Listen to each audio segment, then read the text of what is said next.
Hi friends, നമുക്കിന്ന് ഒരു വാഴക്കൂമ്പ് തോരൻ എങ്ങനെയാണ് ഉണ്ടാക്കുന്നതെന്ന് നോക്കാം. അതിനാദ്യമായി ഒരു വാഴക്കൂമ്പ് എടുക്കുക. പിന്നെ കുറച്ച് ചിരവിയ തേങ്ങ, കറിവേപ്പില, വെളുത്തുള്ളി, പച്ചമുളക്, ചെറിയുള്ളി, ക്രഷ് ചെയ്ത മുളക്. ഇത്രയും സാധനങ്ങളാണ് ഇത് ഉണ്ടാക്കുന്നതിന് ആവശ്യമായത്. ഇനി നമുക്ക് വാഴയുടെ കൂമ്പ് പോള പൊളിച്ച് കളഞ്ഞ് ഉള്ളിലെ പൂവ് എടുക്കുക. പൂവിൻ്റെ ഉള്ളിൽ ഒരു ചെറിയ തണ്ട് കാണാം. പൂ പൊളിക്കുമ്പോൾ അതിൻ്റെ ഉള്ളിൽ ഒരു കട്ടിയുള്ള ഒരു തണ്ടുണ്ട്, അത് മാറ്റി കളയാം.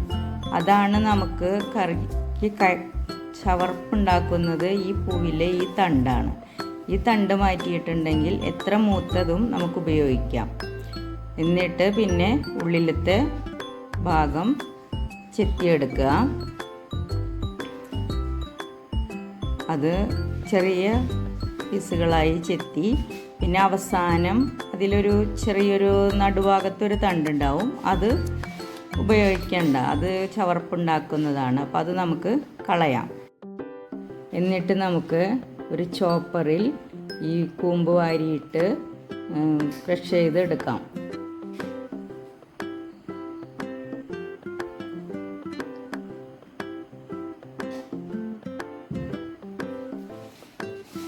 നല്ല പൊടിയാവുന്നത് വരെ അതിനെ ക്രഷ് ചെയ്ത് ചെയ്യണം. നമുക്ക് ചോപ്പർ തുറന്ന് അതിനെ വേറെ ഒരു പാത്രത്തിലേക്ക് മാറ്റിയെടുക്കാം. ഒരു പാത്രത്തിൽ ഇട്ട ശേഷം ചട്ടി അടുപ്പത്ത് വെച്ച് വെളിച്ചെണ്ണ ഒഴിച്ച് കടുകിടാം. കുറച്ച് കറിവേപ്പില ഇടാം. പിന്നെ കുറച്ച് ചതച്ച വെളുത്തുള്ളി, ചുവന്നുള്ളി ചതച്ചത്, ചെറുതായി അരിഞ്ഞ പച്ചമുളക്, അത് നന്നായി ബ്രൗൺ നിറമാകുമ്പോൾ ക്രഷ് ചെയ്ത് വെച്ച മുളക് പൊടി നന്നായി ഇളക്കുക. മുളക് പൊടിയുടെ മാറുമ്പോൾ കുറച്ച് മഞ്ഞൾപ്പൊടി നന്നായി ഇളക്കി അതിൻ്റെ പച്ചമണം മാറുന്നത് വരെ ഇളക്കുക.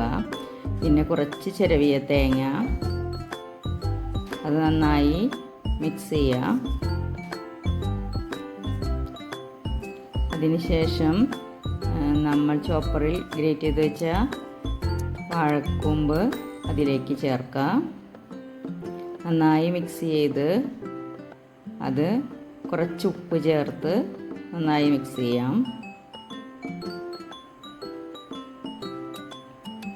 നന്നായി എല്ലാ ഭാഗത്തും ഉപ്പാകുന്നത് വരെ മിക്സ് ചെയ്ത് അടച്ച് വെച്ച് 2 മിനിറ്റ് വേവിച്ചെടുക്കാം. അങ്ങനെ നമ്മുടെ സ്വാദിഷ്ടമായ വാഴക്കൂമ്പ് തോരൻ റെഡി.